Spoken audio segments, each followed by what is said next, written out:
Everything, everything gonna be all right this morning. You ready? Yep.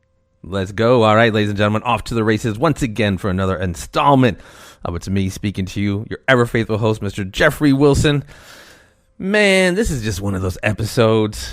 It just does good to me, man. It does good to me. I feel like I know this cat already, even though I don't. And I feel like I met him when I was 12, but I didn't. But he was on the silver screen in a 80s classic film called Breakin. And, you know, he's got way more to his resume than just that. And the fun part about all this, man, doing the kind of the deep dive I've done, we've had to kind of recalibrate, reschedule a couple of times because he is just like stacking the frequent flyer miles. Well, he was in China not too long ago, came back home, went back to China, then to Bali, heading back to China soon, teaching this dance, this genre of dance, this style of dance that popped off, no pun intended, almost 50 years ago, man. You talk about staying power. I cannot thank him enough for his time. He's probably still a little jet lagged because, like I say, he's been flying all across the pond. Popin Pete is joining us today. What is up, my friend? Man, chilling, man, relaxing. Happy to be home, happy to be in my own bed, and all that stuff. As much as I love traveling, but ain't no place like home. Wizard of Oz. Click, click, click. My without a doubt. What, you stay busy. So when you do get that downtime, man, how do you like to spend that downtime? Man, I sleep, dude. I rest. I watch a lot of. I love television, music, but I'm a sports head. I watch a lot of sports. I'm watching the Olympics, of course, like a lot of people are doing. But yeah, mostly, man, just relaxing. Sometimes catch up with, definitely not sometimes, catch up with friends, and stuff like that. But but mostly relaxing and chilling out, resting the body. Resting that body, because he's been doing it for a hot minute.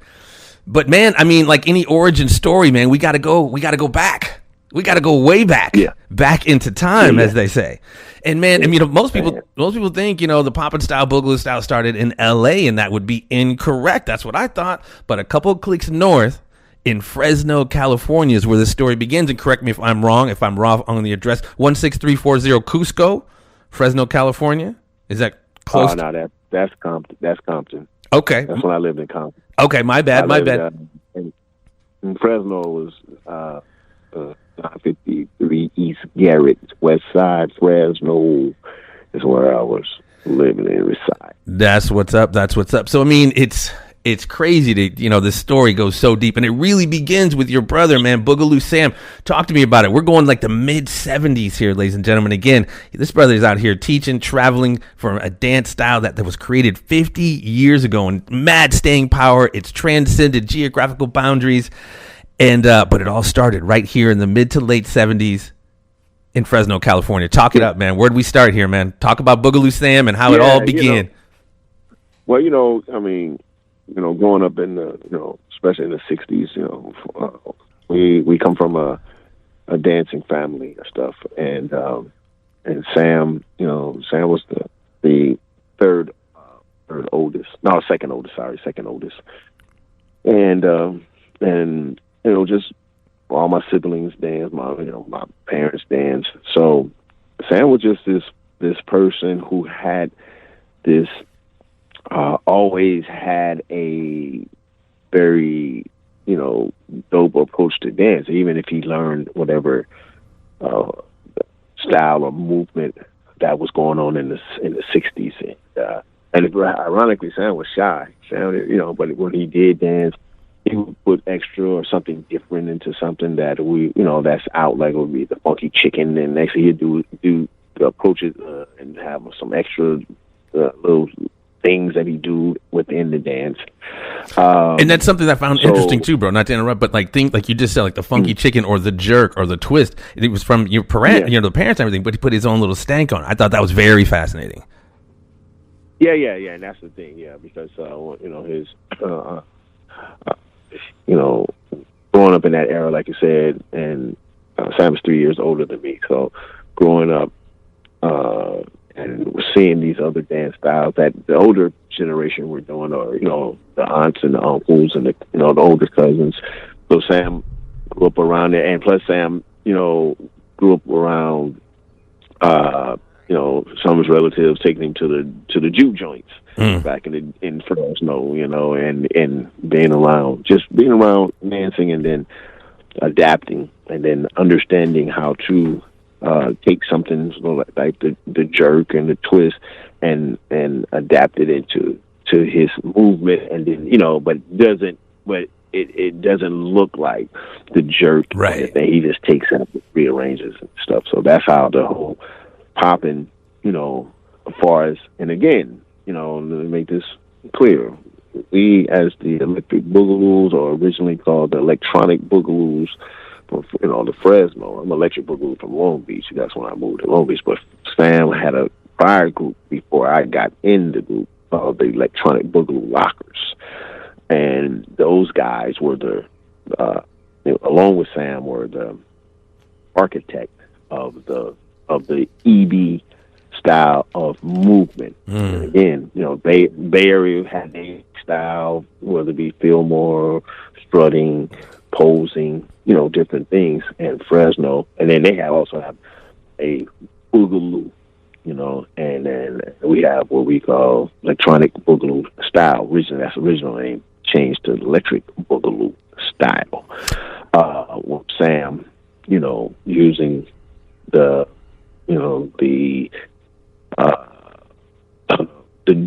twist, and then just how he moves his legs and rolls and stuff like that in isolation. So, and this is stuff that he was doing as a feel, because it was never the situation like, say, Boogaloo was this thing. He got it. The name got attached to his movement because people, it just meant in some black communities, especially down south, it's again, history, and the Boogaloo is a different dance style than what we do and what the Bay Area does, because the original is the Latin Boogaloo, which came from New York in the late 60s and stuff. So we just borrowed the name. The reason why the name got attached to Sam, and how my brother Boogaloo Sam got his name, is because people just see how he moved and said, man, and the older people who understood using that word said, well, do that Boogaloo Sam, do that Boogaloo Sam. So, which means just like you getting down, you getting busy, and then the name stuck with what he was on. He didn't just go, let me do this thing, I'm gonna call it Boogaloo. Right. It was just the older people around him. That's how he got his name, because they kept saying, do that Boogaloo Sam. So they start calling him Boogaloo Sam. Yeah, it's crazy. And that attack. Go ahead. Sorry. Go ahead. No, go ahead. No, as someone, when Breakin and all that stuff was so huge, man, I was a Midwest kid from Iowa, Davenport, Iowa. Yes, Breakin, got there too. But I didn't know the background, brother. I swear. I saw people doing all these moves, and I thought it was just kind of, everyone's just borrowing from different random moves that people did. But I was just sleeping on the fact that there was so much methodology to this. I mean, Sam had talked about, it almost reminds me of a martial art, like 14 different styles that are within this style, that make this style, etc. And it's just, I don't know, man, just learning, like I said, doing the deep dive I've done on the interview today, I just got so much more of an appreciation. Even at 50 years old, and as old as this genre is, I'm still learning. And like I said, it reminds me of a martial art, because there's so many layers to this and so many disciplines to it. I find it very fascinating. Oh yeah, of course. I mean, that's the thing, how we even approached it back then, because in the, like I said, there's 14 moves and styles under the Electric Boogaloo or Electronic Boogaloo umbrella. So it's not like it's the misunderstanding about it. Everybody think Popin is the umbrella term. Right. Popin is just one singular style within other genres of style, where you have waving, cutting, kicking, sketch, puppet, So these moves, within the Electric Boogaloo that we ourselves created or did was, we have 8 moves and 6 styles. So that we do under we don't. I can wave, I can cut, but those are not considered Electric Boogaloo, because we didn't, or electronics, we didn't had any hand at creating that. It was just stuff that other people did, right, in moves.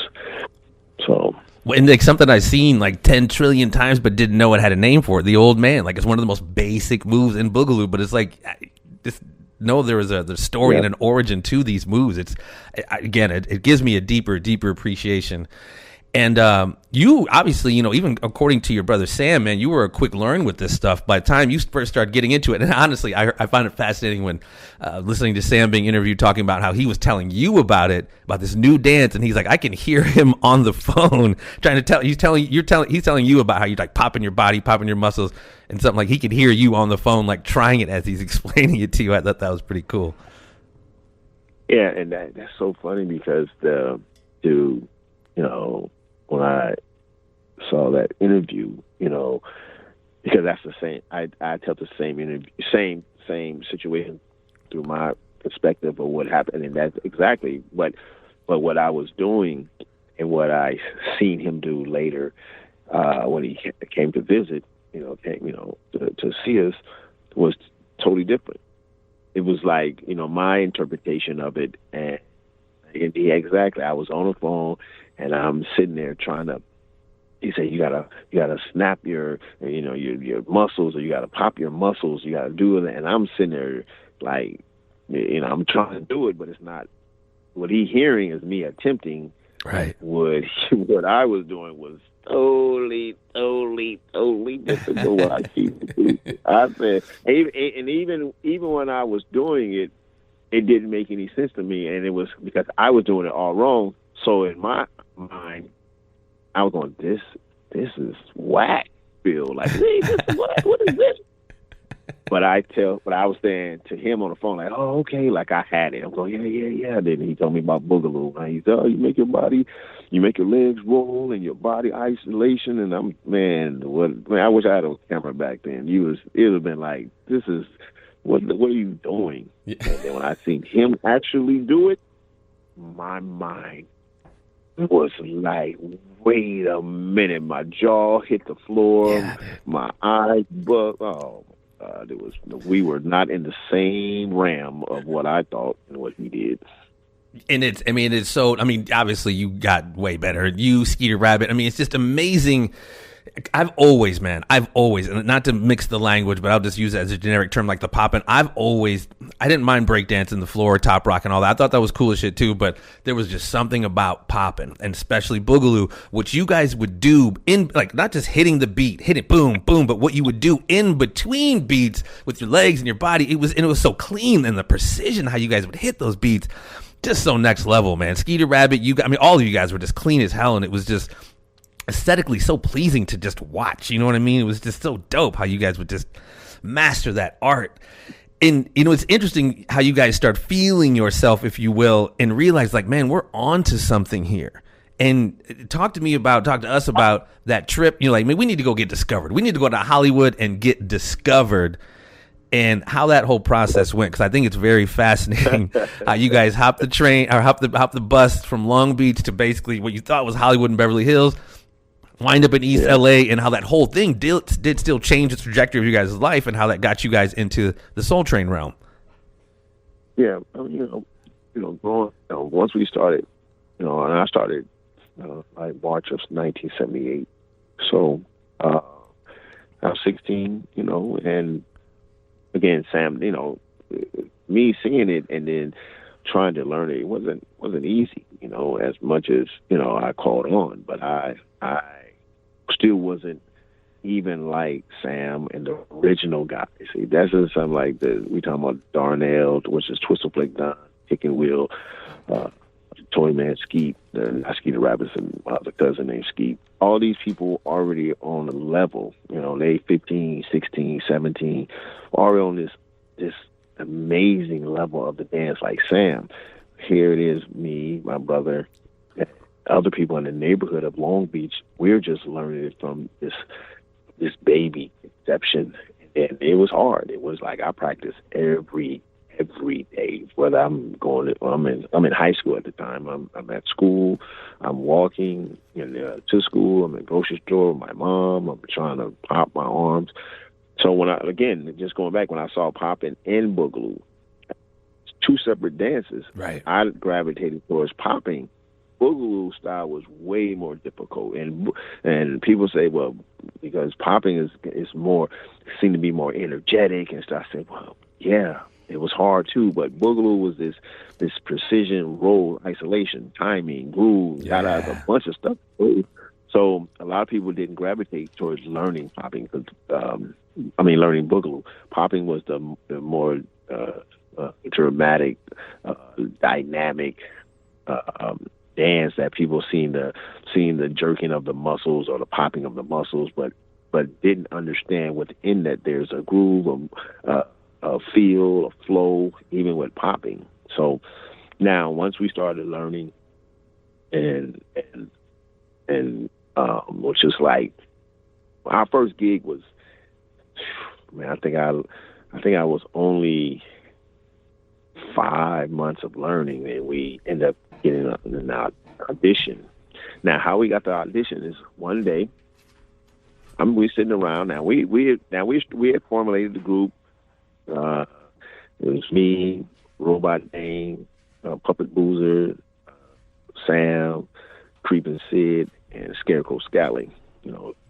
All these long cats, and we would do stuff locally. We actually had our own show at one of the high school, Polytechnical High School in Long Beach. That the city, we went to the city, and they let us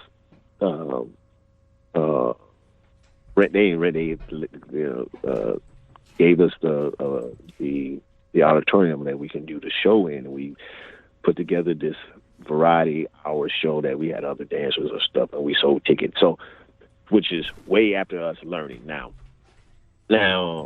once we started becoming locally, recognized, and we called ghetto celebrities. And actually, the first television show we did was with Shabba-Doo, and it was on a show that he was featured on called Real People, which this TV show called Real would go out. They would do interviews with people. So they wanted to do a segment on him. He wanted to do it in Long Beach, and then he featured us within it. And you can actually, it's online. Sometimes it's Shabba-Doo Real People. That's what you got to put in, Shabba-Doo Real People, and you'll see young Popin Pete, Sam, all of us. We did a little section at the rec center that we used to always go to called the Hutch in Long Beach. So now, doing all that, and then this is, I'm saying this is prior to that. I'm sorry. One day I said to everybody, hey, man, we live in Long Beach. Hollywood is not that far. Well, we should go get discovered, because now we ghetto celebrities. We just, everybody knows we have house parties. We have the rec centers and stuff. And again, this is before the Shabba-Doo thing. I should make that note. So one day, I'm 16, and actually Skeeter Rabbit was there, but Skeeter Rabbit wasn't in the Electric Boogaloos. He was just kind of like he was the guy that carried the radio and was learning, but he wasn't actually in the group yet.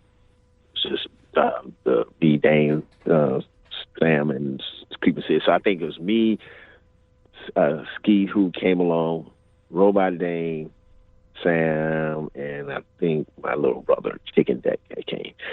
So I said, man, we should go to Hollywood.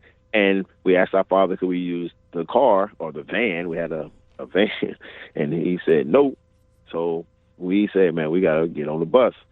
So we ended up finding a bus route from Long Beach, which now we got to stop in downtown Los Angeles to make a transfer. We were doing this all calling the bus hotline to figure out how to catch the bus. So we ended up figuring out the bus route, the numbers, caught the bus, taking us 2 hours to get to what we considered Sunset, because all we knew was like Sunset Boulevard. It wasn't Hollywood Boulevard, even though Hollywood, but Sunset Boulevard was like, hey, you saw the movie, you saw all those stuff. That's where all the stars hang out at and drive down. So we ended up again, get on the bus, we get to Sunset. We saw Sunset. We pulled a little cord on the bus. Ring! The bus pulled over to wherever the next bus stop is, and we get off. And we look around, and we was like, wait, is this? We thinking Hollywood is paved with gold and all the the expensive shops are there. And we like, huh?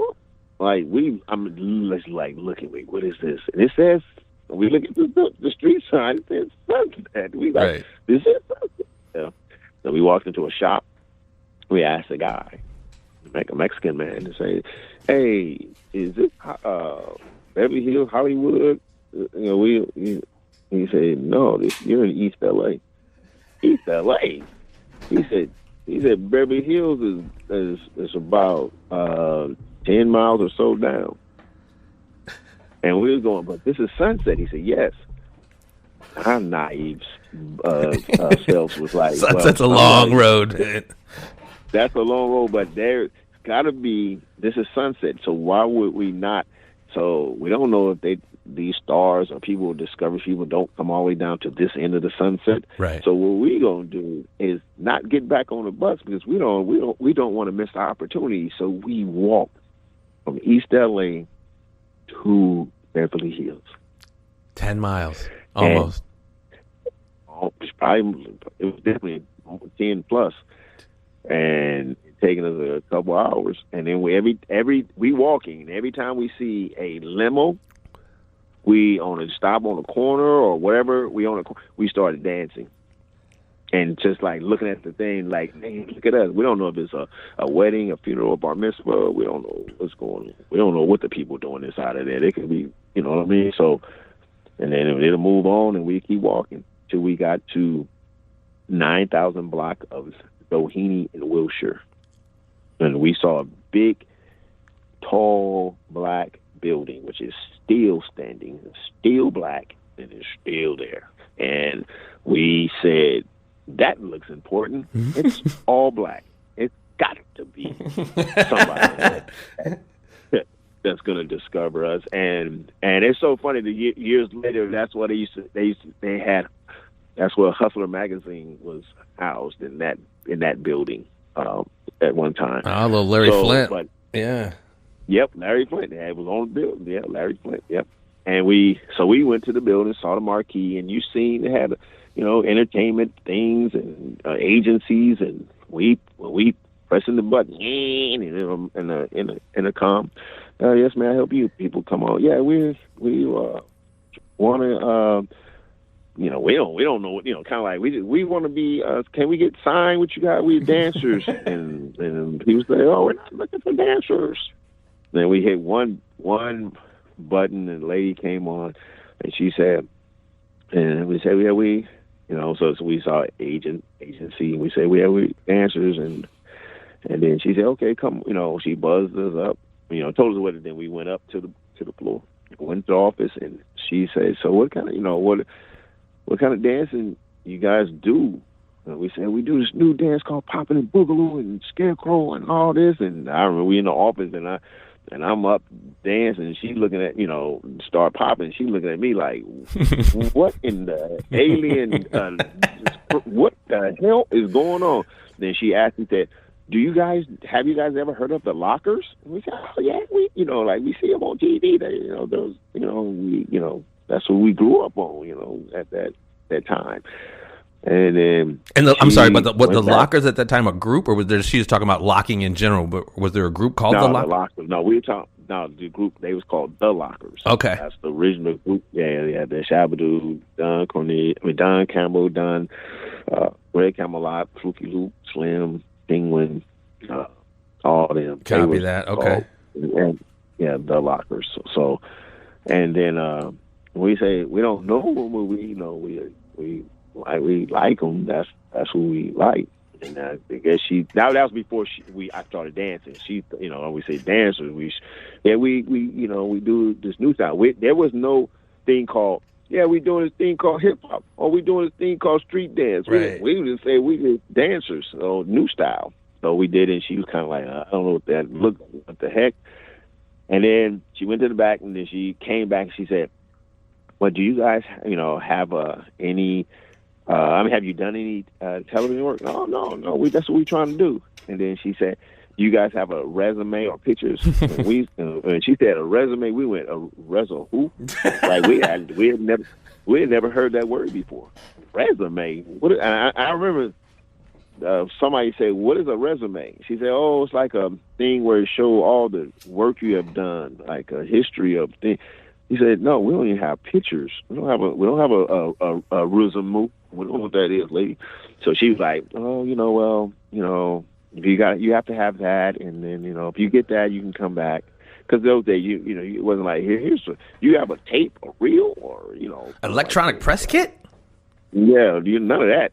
Right. So we left out, and we kind of like disappointed, and we tried a couple other places along Wilshire Boulevard, and again we're on Wilshire and Doheny, but Beverly Hills Drive is a couple of streets, which we didn't know at the time, but we're still in Beverly Hills, so we ended up being hungry and went to a place. What's the name of this restaurant? It's defunct now. Shoot, I can't think of the restaurant, but it was, it was kind of like it looked, would feel like a IHOP style, but it was in Beverly Hills, and we walked in there like let's go eat. We only had like $20 between 4 or 5 of us, enough to get back home, and so we walked in that restaurant, sat down, got the menu, and we got the rude awakening that you guys have not quite made it yet. And this is not going to shock a lot of you guys out there, but in 1978, when you look on a menu and a hamburger at this time was $3.50. We was getting hamburgers for 75 cents, 50 cents in the neighborhood. So a $3.75 hamburger and shakes, again, it's 1978. It's not shocking to us now. Right. But a milkshake was $2.75 or 50 cents. What? Like, wait. And we were all sitting there looking like, and the lady put water on our table. We was in a booth. A round of waters, please. Thank you. A round of waters. Thank you. Yeah, like we said we ain't got enough money because we talking about hamburger, fries, and the shake. That's already about almost $10 each. Right. At that time. So everybody made this conscious decision to sneak out like we did some criminally act in there, because we sat out and drunk and it was drinking their water, and we all was like, "Oh, go now, she ain't looking." Like, that's how either was done because we was embarrassed, and we was young. I was 16, Sam was 19, everybody else was between 17, 18. We was these young black men, and we all got out of there. And we saw a liquor store, which, and I'm not talking about a hood liquor store. I'm just talking about, the liquor barn, so we walked in there and we bought a big bag of potato chips and 2 canned soda, because they was pretty expensive in there. We're only talking 75 cents for a can, but in my neighborhood, we were talking about 35 cents. In 78, 40 cents. So we 75 cents. We bought 2 cans. We shared the can sodas between four or five of us, and a bag of chips. And we sat on the bus stop to go back home, disappointed. And the struggle was real, ladies and gentlemen. The struggle was real.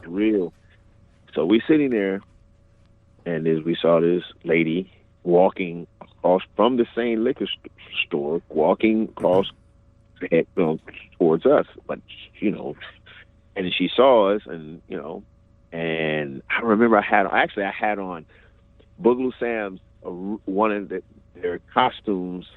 They had satin pants with a cape. I was walking down the street probably looking like a black vampire. I don't know, but I was like had this costume on, and because I love the costume, and she looks at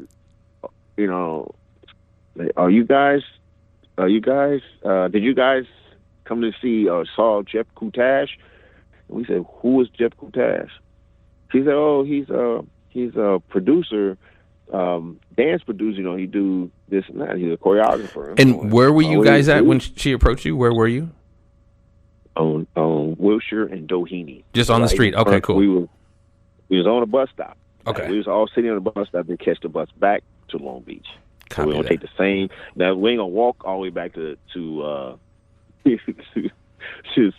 sunset again. We know better now. We don't need to go all the way back to East LA. Right. We gonna catch this bus from here. Right. So, and we didn't even know. Actually, we had a bus route map, and then we looked at it and said, "You take this bus, all that." So we knew she got to take this bus. So she came and she said, "Do you guys, know, or you seen this man?" I said, "No." He said, "Well, his office is in this building," which we were standing on the side of the building, but we don't know. She was assuming that's what we know, since we were dancers. And right. He's a dance producer. So we said no. She said, "Well, what's?"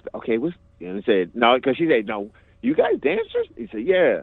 And he said, She definitely said." Then she said, "What style of dance you guys do?" And I remember Boogaloo Sam said, "Oh, we do the kind of new D-boys. We do Popin and Boogaloo and Ticket." And she was looking like, "What? Like, what is that?" And she said, I remember she saying, "Is it like locking?" We said, "No." And then Sam said, "Pete, show her." So I was sitting on top of the bus, back of the bus bench, with my foot on the seat. Then I jumped off the bus bench, and I just started, popping, and just really more, just with power, and it really just all flaying everywhere. Because I'm extremely skinny, so I'm just and she was like, "Oh my God, oh my God, this is wait." Then she said, Jeff, he has to see you guys." And I think somebody else did something, and she gave us his business card, and we didn't go in the building because I think it was closed. So we ended up taking up. It was because it was a weekend. It was like a Saturday, and we ended up going back home, and we called Monday. And she had already just talked to him, and he said, "Yeah, she told me about you guys, and I want to see you guys. If you can come to Beverly Hills to a place called the Cornet Theater on Wilshire Boulevard." And we was like, because that's what we'll be rehearsing. Because I'm producing a show called Dance Class. It's it's a dance show, and we're going to Lake Tahoe, Nevada. And I'm going like, she said, I want to see you guys. You come down? Can you come down to audition? Can we come down and let's see you?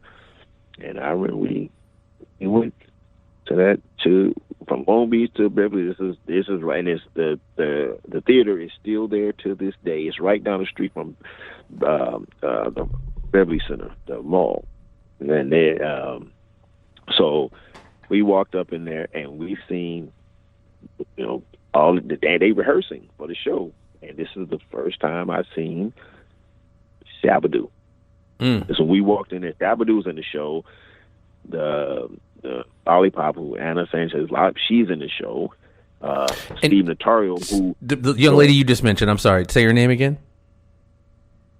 Anna Sanchez, her dance name is Lollipop. Okay, was she was the electro rock female component, correct? Yeah. Okay. Yes. I've been knowing her since met her when I was 16.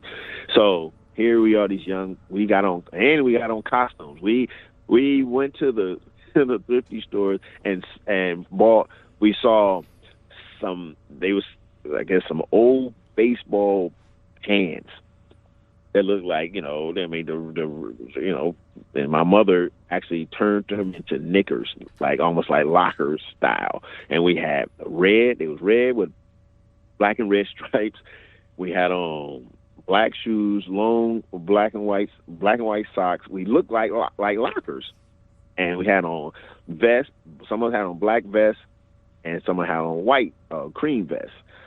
So we walking in, and these, all the dancers, it's probably like 20 dancers, and they're doing the show. They looking at us like, who in the circus varsity Ringling Brothers is this coming through this door? Like, who are these young, we got these afros, we walking in, and we see Shabba-Doo. We go, oh, that's Shabba-Doo from the lockers.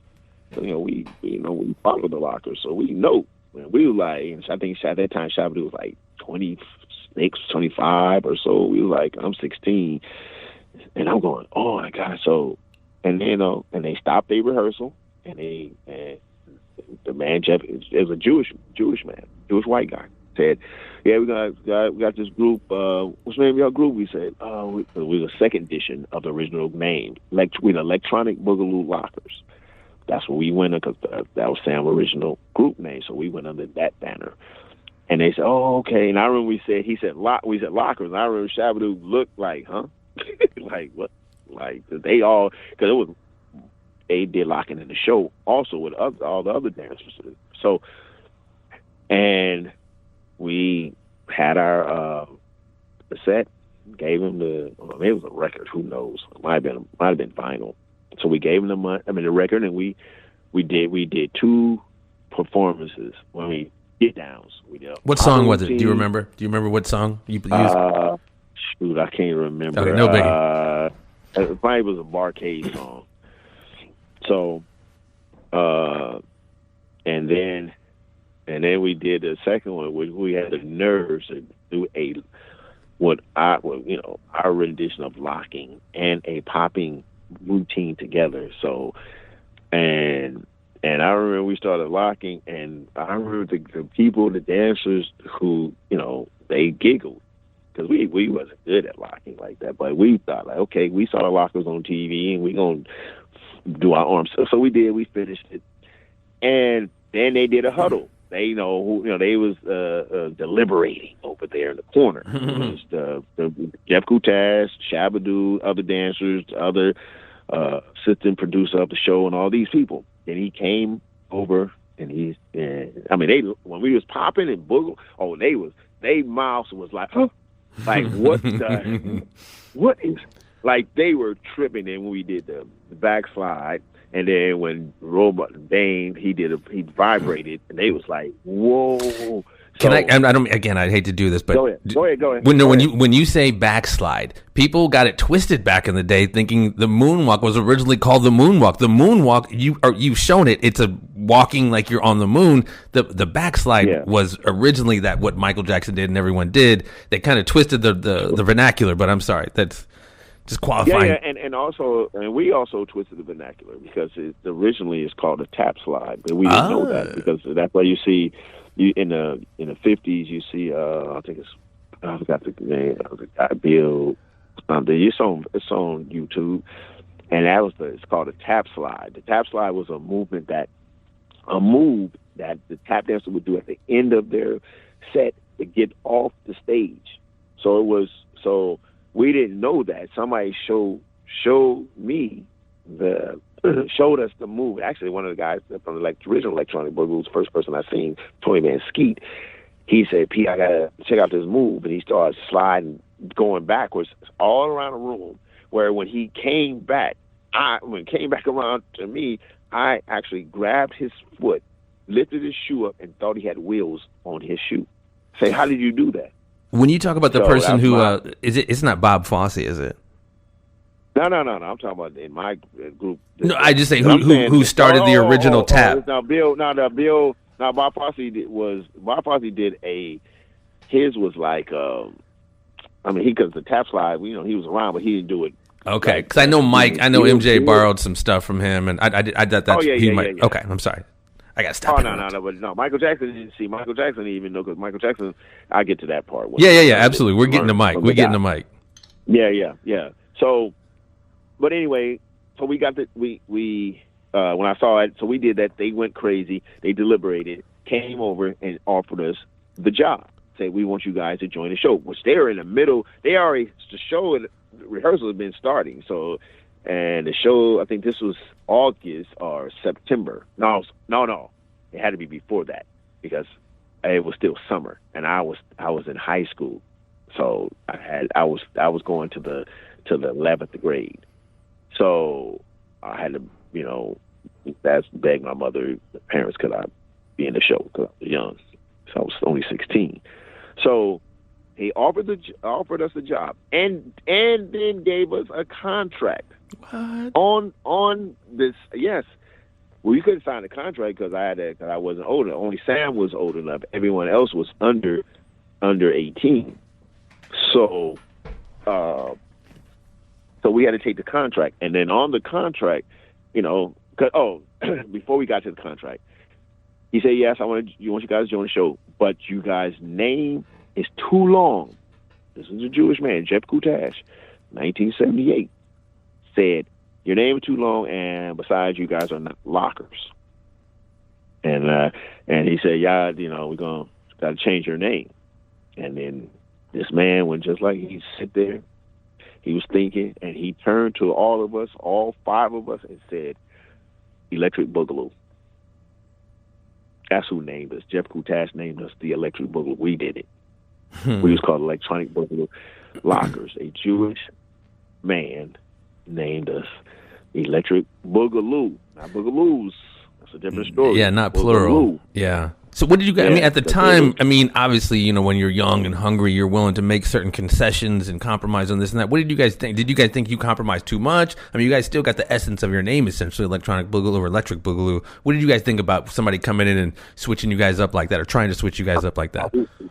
No, we all looked at Sam. Sam was the leader. Sam the one started the group. There you go. Him, and then he said, he pondered, we didn't use that word back then, but I guess it's appropriate now. He pondered and said, "Oh, okay." That's how.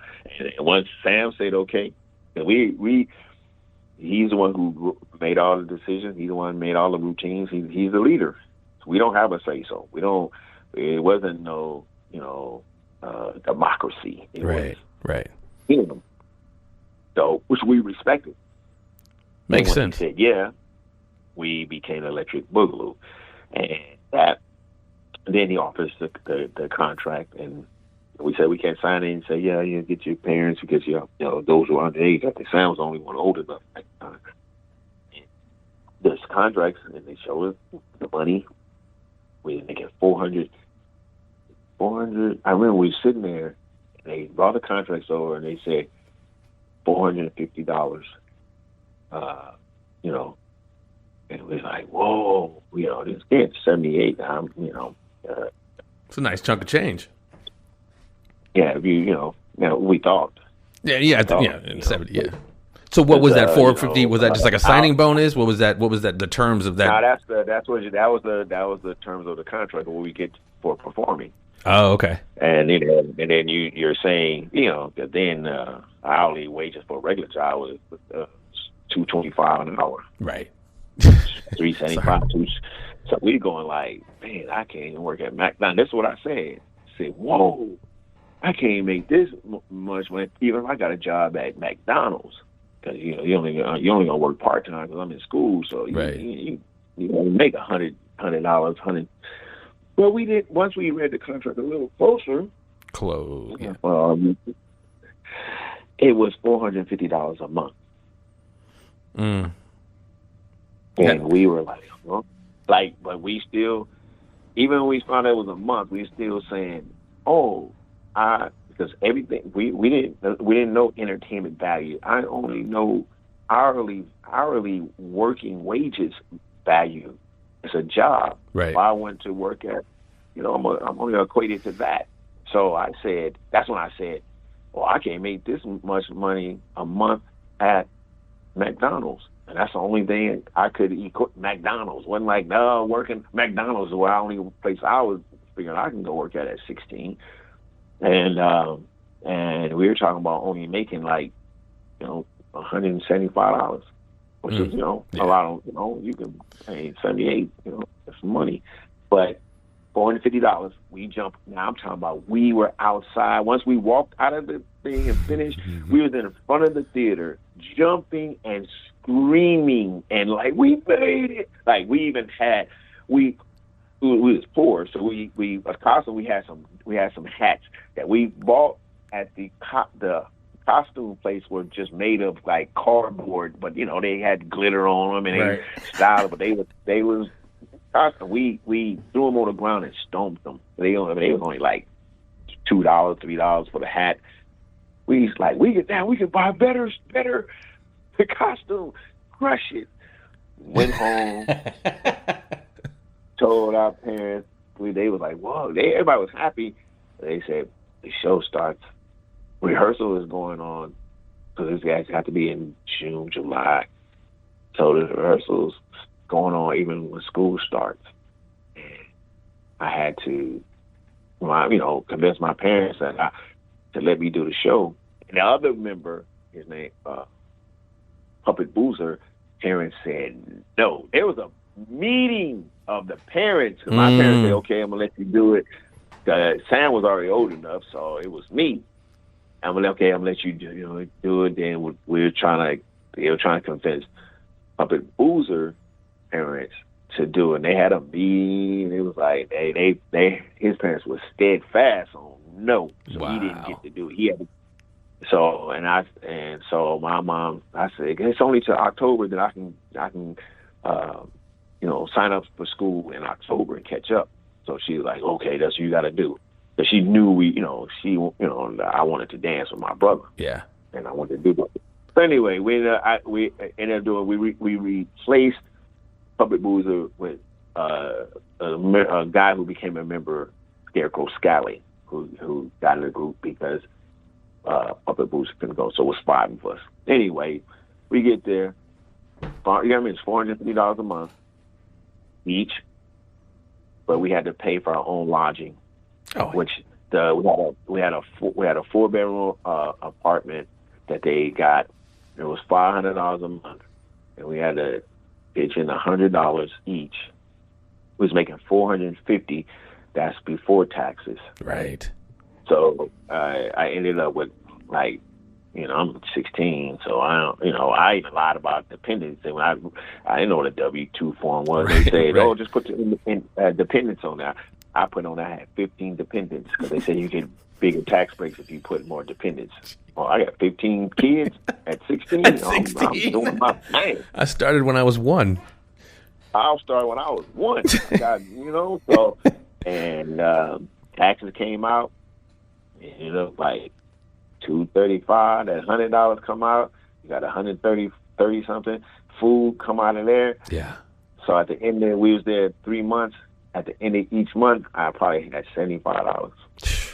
But dancing my ass off every night, enjoying myself, getting standing ovations. It wasn't about the money. Even though we thought yeah, this is cool, man. Yeah, I got $75.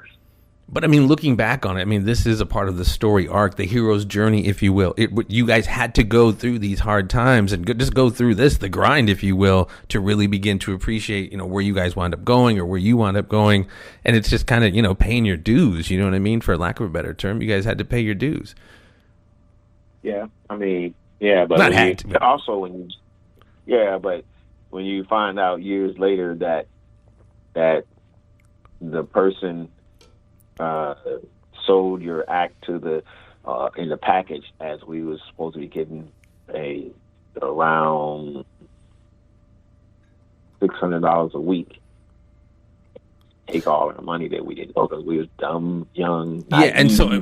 So when I say that, the paying the dues, it's just learning. Hindsight's 2020. You now learn how this game is. Record industry rule number 4080. Record company business is shady, and you wind up learning that lesson. And that's why I always say, I talk to people about business. Make sure your paperwork is right. But when you're young, like you said, and hungry. You go $450 a month. You go out and celebrate with your friends. You don't realize that there's some effery going on there. But again, you wind up learning the game through learning what kind of not to do, I guess. Well, and that's the thing. But it taken somebody who just kind of snitched and said, what he did. I said, what did he do? He did this. What? And I'm older now. I'm in my. I'm 16, so I'm like 20. So, if he had not said that, I still wouldn't, we wouldn't have known. Our value was based on what he was paying us. So we didn't know to say, we worth this. We thought $450, cool. So when you do learn, and I understand what you're saying, that it's just the thing. That's why now when people, I'm very honest. So that helped me to tell people, look, man, it's hard to go, it's hard to tell. It's hard to get the truth even if somebody, it could be some honest people or not honest, but how you going to, go in and say, well, we're going to pay you $1,000 a week. Oh, see, I know you get 2,000. You just going to pay me that 1,000. Right. It's hard to do that. So everybody, paying dues is going to happen. It's just now once you know your worth and say, well, how much you going to charge? Or this is how much I charge. Now, that's on you. If you say, I charge $450 a month, well, that's what you call That's what you're going to get. Yeah. So, but despite all of that, the experience, yes. Now here we are, I'm 16. I'm in a different state that's like a world away, ain't nothing but right over to Nevada, ain't nothing but right over to California. But hey, I'm there. I don't have parents. Sam is the oldest. I got my own room. I eat what I want. I'm paying bills. Even all that, we were saying, we feel like we grown. We adults now.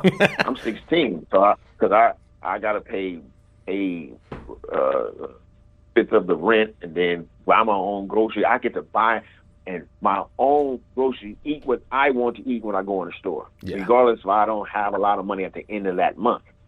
And then it was so bad, bro, that we performing, like sometimes the first month we would run out of like money because we had to pay our own cab to and from. If you take the cab from where we stay to the casino where we perform, it's like a 10-minute drive. So we're on California side of Nevada, and there's casinos on the Nevada side. And when sometimes we wouldn't even have money to catch cabs, we would walk. Now this is about a 10-minute cab turns to a 45-minute walk to the place. The show is over at 11. We got it at about 11:30, almost 12, and undressing and doing that, and then walk at 12:30 back home, and on the side of the road, 4 or 5 young black men walking back home because we don't have enough money to catch a cab, not even between the 5 of us, because we're saving money to eat. You can't take cabs because you gotta eat.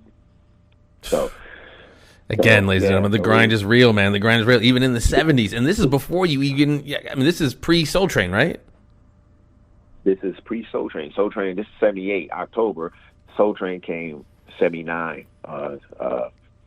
So probably like February of 79. Okay, so again, through this insane aligning of the planets, you guys taking this bus to East LA and like, what the hell is but meeting this person was the catalyst of this larger journey of being on the show, meeting up with this guy in Reno, doing that show, and then into the Soul Train. Let's talk about Soul Train. How'd that happen? I know. Tell me about that. How that started. Soul Train was, again, going back to Soul Train was a highly, everybody watched Soul Train. Came out in 72 when they moved from Chicago to LA.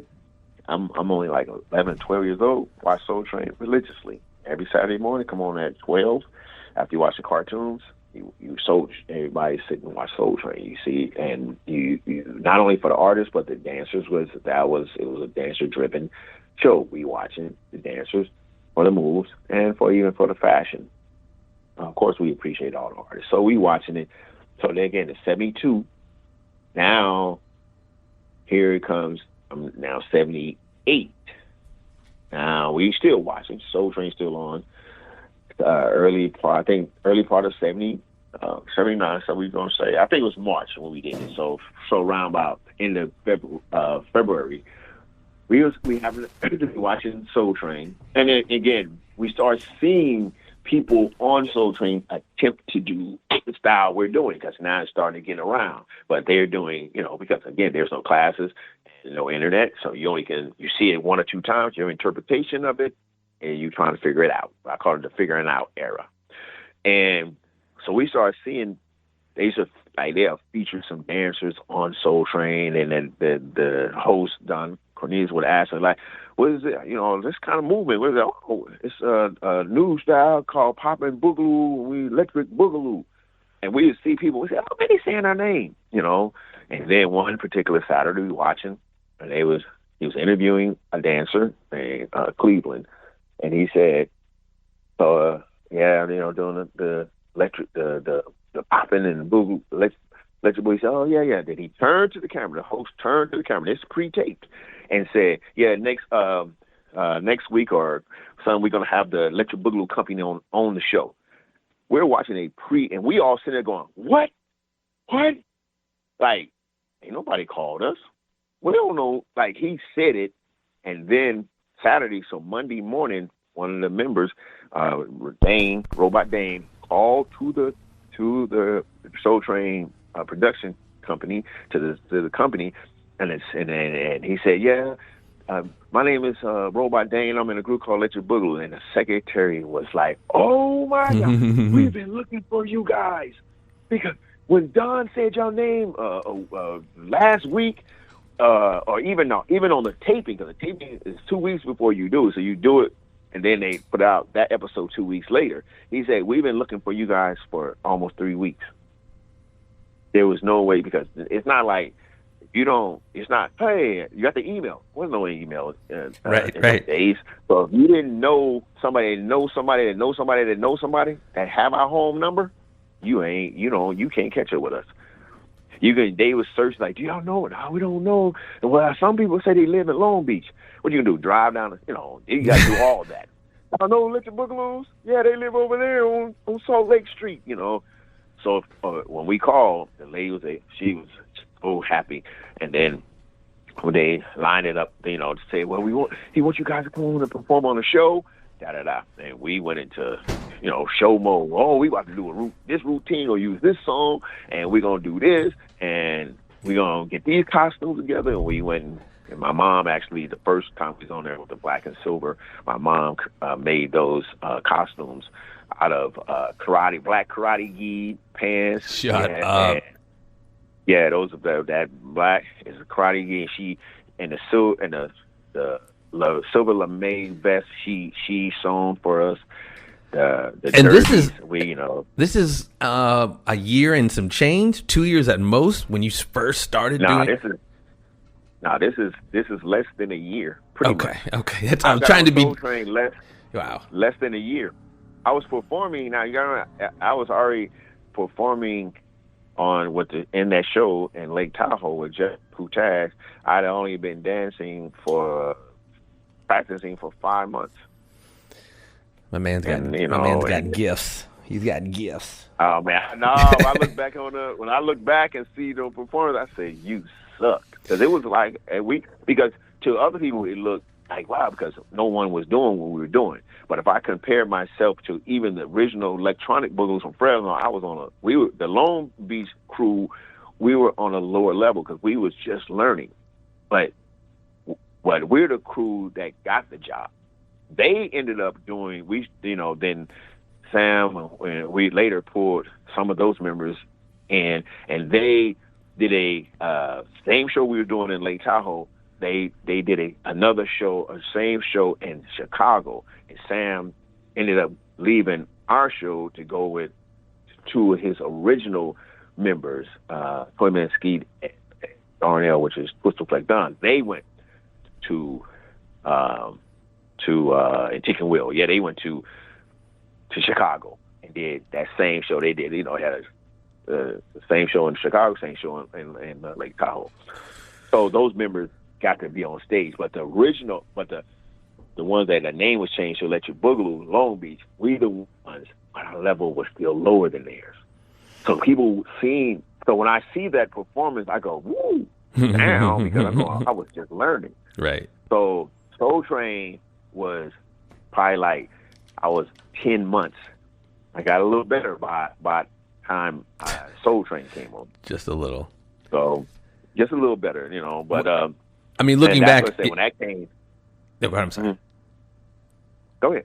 I just looking back on it, like you say it. It was terrible. I was like during my show prep. I'm like, geez, if I could even do that today, I'd be quite happy. But I mean, we're our own, worst critic to some degree. But dude, it's man. Yeah, of course. Well, from that, I mean, and that's what I was thinking, man. 78, 79. If you can encapsulate it, if you will, that time until I'm not saying you when you really broke out, but like Breakin was like the huge breakout for like breakdance and pop and the whole nine, the whole genre, really kind of overtook pop culture in whatever. When did Break come out? 83, 84? What was that? 84. 84. So from that time, from your Soul Train, and I know, like I said, your resume is thick. What were you doing from the Soul Train until you got into Breakin', and what was that? What was the audition like that got? I'm sorry? No, there was no auditions. See, in those days, they weren't even. When I started, there was no dance agencies. There was no.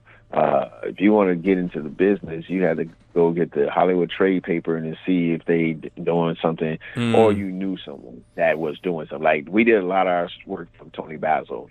She was doing a lot of stuff, or even Shabba-Doo, who was featured on TV shows. Tony Basil from Mickey fame. Hey, Mickey, you're so fine. Yeah. From the originally from the Lockers fame, and originally she's a original like dancer from that. She did dance performance in movies with Elvis Presley, and she's featured on like her resume because she, and back in them days in the '60s, she was one like hot. Like what they would call video vixens now. She was one of them it girls in Hollywood that was getting all the dance jobs or acting dance jobs. So, that's honestly, I don't know why I saw this recently, but I was, a kid, skating rink, Mickey, she was huge in the 80s, and I like to do the Where Are They Now, but even has nothing to do with age. Clearly, you're crushing it, she's crushing it. She was in her late 30s, 40s in the 80s, so she had been around for a hot minute. Yeah. Yeah. She's actually from Las Vegas. She started in the business at 17, going to Hollywood, doing all these things in the 60s. And when I met her, and that's another thing, when we were introduced to her in 1979, and from Shabba-Doo introduced her because she used to be in the Lockers, the group. So, and she at this time she was in her 30s, 35, and I'm only, again, I think I'm 17. Right. She's 35. I thought she was old. Like, oh, that lady old, know. And now she's still around. She's 82 now. Still crushing. Yeah, I know. It's crazy. Yeah. And we've been friends since. That's my girl since then. That's who we got a lot of jobs through of Hollywood. She's the one taught me the Hollywood business. She taught me how to perform on now. Me being on stage with Jeff Kutash and all that and performing, Tony Basil is the one who made me understand. She said, back then, I was 16, 17, she said, you are like the black Brishnikov. You have something. And she said, you project that. When you dance with your head up, dance with confidence, perform, move, do this. She's the one who instilled a lot of who I am. Sam taught me the style. Tony Basil taught me the performance of the style. That's awesome, man. That's really she's the one who Well, and like you said, there were no auditions for Breakin', but that movie was obviously so huge. Yeah. What was it like? Set life. It's funny. I watched it the other night, and I had no idea. You guys of the beach scene when you guys are the beach scene when you first approach those guys on the beach when they're dancing. Mm-hmm. There's a stand-in of you. There's a dude standing dressed just like you with the Pink Floyd hat on. Like, that's not Pete. Like, I don't know if they were trying to cut pay for that day. Just I don't know if you saw that or not. But there's like an outtake of there's a dude dressed just like you, black and with the same outfit you come up with later. Anyway, that doesn't matter. No. It does matter. I'm sorry. It does matter because the that day when. So what I'm talking about. You know what I'm talking about. Yeah, when you see Popin Taco come out and battle Shabba-Doo and all that. Yeah. And then later, at the beginning, you see me going, "Oh, go turn them out." Yeah. That's an insert. I wasn't there because I read my call sheet wrong, and I'm sitting at home and chilling. Like, I don't have to be on set today. Oh, and the production company called me. I'm living in Compton at my girlfriend's my girlfriend's mother house. Was after it became my mother-in-law. I'm at her house because I'm staying there, and they called the production call and said, "Hey, Pete, this is Globin and Globus production.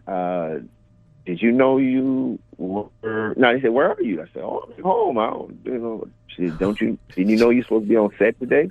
I said, "No, my schedule is not. It doesn't say." And I had a schedule. I had a. I looked. I went, "Oh, I misread the line. I thought it was the next day that I was supposed to show up." And she said, and it was already done. They couldn't do nothing now because I'm like, to get to Venice Beach from where I was, it was gonna take about an hour, and they had already started. Man. So they had that. Who was this? My friend, I knew him. They had him. He was in. I was skinny, way smaller than him at the time. He was thick. So that's why they had the Pink Floyd. He just had his head down. And I didn't know that. I didn't know that until I actually seen the movie. They didn't say they did. They just said, "Oh, we shot the scene," but they didn't say how it. So they did the retakes of me, because when I did it, they only had a few extras. It was me and Taco in front of the camera on the beach, with nobody else there, and then I just said, "Hey, go turn them out." And then they that's crazy, dude.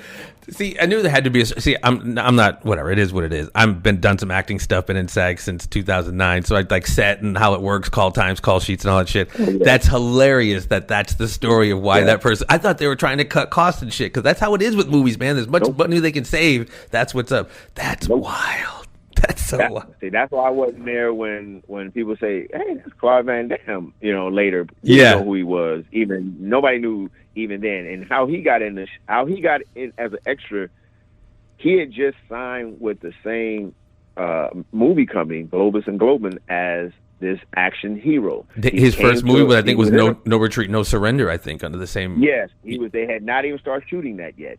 He had came to L.A., and they said, "Hey, we're shooting a movie, called Breakin. If you want to just go down and you just go down and be, have fun and be, and clap off beat." And again, nobody at the time, because he wasn't on television yet.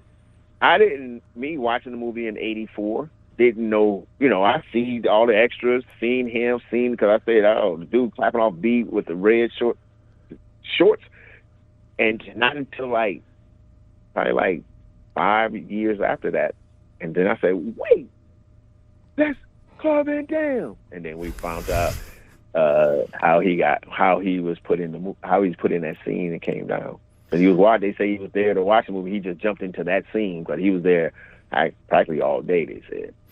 What's interesting, hearing the kind of story behind the story, like how, Breakin 2, Electric Boogaloo, they clearly, I didn't know this until recent, to learning about you guys, that's literally, the name of your crew, Electric Boogaloo. But even Miracles in Breakin 2 was kind of a metaphor for the Radiotron, which they were trying to save from Breakin 1. So they were kind of, overlapping real stuff, obviously art imitating reality, but any more stories about life on the set during that movie, man? It's so iconic. Oh man, so many things, man. I can only imagine. Okay, even the Radiotron thing, the Miracle, and the second one that's a totally different, place. That had nothing to do with Radiotron was just the club that we would battle at. Miracle was the place where rec center where people. No, but I heard the story of them trying to save Miracles was basically a metaphor for what they were trying to do with Radiotron in real life. They were trying to save that. Okay, is that bullshit? I'm sorry. Okay, cool. No, that's bullshit. Okay. The thing about this, it wasn't even called Radiotron. What happened, that was the place was a real place. Ray is called the radio. The radio, the history of the radio was before it became what we consider what you see on it was a yuppies hangout that played hip hop music and underground music in the 80s. Early 80s, we're talking about 1980, 81, where it was located on 8th and Alvarado, downtown LA, but it was an underground club, and which again they played when all the UK music was coming in and the hip hop music was at. But the only people in this club was yuppies, were the white guys who would, I'm here, I'm gonna go to this club. We found out about the club through this other guy, this man, his name Jeffrey Daniels, where he's been in a group called Shalimar back in the 80s and 90s. He used to go to the club, and he said, man, it's a club, they play good music. When we went, and there was no dancers. This was a club, I'm talking about, full of yuppies back, and that's what they called it back then. And they would just play the music, so we started going there dancing. Then a lot of people, we started telling people, and everybody started finding out. Eventually, what happened, because, fortunately, you get these street people coming in, street dancers coming in. It's called the division. So those people that was coming there, who was spending a lot of money on liquor and socializing, they all faded out, because now you're starting to bring in. Fortunately, sometimes you bring in some situations that they wasn't used to. Right. And the dancing thing took over. So they sold the radio to someone else. Well, I think the guy was a Mexican man or something. I just forgot his name, but so they moved it from that location, still around in the same area, to another building where the movie was made. When the movie was searching for locations and clubs, so people, oh, it's a club, hip hop, street dance club called the Radio. So they went to them and said, can we use your place as one of the locations or things for the movie? Yes. And we said, but we're gonna call it in the writing. It is, they saw radio, so they did it. Say we're gonna call it Radiotron, because they don't have to actually pay for licensing to this, because it's their real name. They just rented the place. We're gonna name it Radiotron. And what happened was the owners, said, well, and once this movie come out, this place is gonna be, this fictitious name and place on this movie is now gonna be locked into people's memory. So he said, okay, but I get to use the name Radiotron even after they made the agreement. You can call it, and that's how it became the Radiotron, because it was called the Radio before that, and it became Radiotron. And that's what a lot of people see the movie and say, "Oh, Radiotron before that," and then the movie came. No, the movie name that was in the script, not from them. So that's how that happened. And I tell you what, man, when I really want to take a trip down memory lane, and I'd love to throw on the movie, but the Reckless knocks to this day. You throw on Reckless, and I dare you not to get some little pop or something in your step. I tell you what, the song, and for the record, Electro Rock 1, Battles 1 and 2. No disrespect to Special K and the whole crew, but let's keep it a buck, man. That was a wrap. Well, okay, you want some backstories? I'm about to give you some backstories. So in the movie, again, we do the first battle, and script-wise says, we won, and actually there was no choreography. We was going in. We were gonna do what we do. Interesting. So the second battle. And I remember Joel Seberg, whatever the director, came to me and said, and this is, I don't tell this often, because sometimes, I was like, maybe the other actors or Shab or any people would get offended. So right. This man came to me and said, okay, Popin Pete, we're gonna be shooting the second battle. So he said in the script, the second you guys lose after, you're going to lose. And this man said, hey, and he was a Jewish man. He wasn't no dancing, wasn't no. He's like, for me, you guys are better than them. He said, but that's my opinion. So you gotta lose, because that's in the script. So, and I said, oh, okay, So I went to Popin Taco. I said, Taco, I just talked to Joel, in the script. The second battle we lose, but we're on such a real time in our heads. We're like, and I said to him, look, man, I went just like this. I said, F that. We getting ready to get off. We gonna go off. And Doc said, okay. Now, what I'm about to tell you is going to make more sense. So the battle starts, this filming starts. We getting down. So when I come out on my scene, and if you go back and look, when I first come out, you see me go down, then you see them cut to the crowd and the extra. Then you see me. Then the next cut, they showing everybody else, and they see me flip. But before that, I went ballistic. I'm doing ground moves. I'm popping hard. I'm doing all kind of.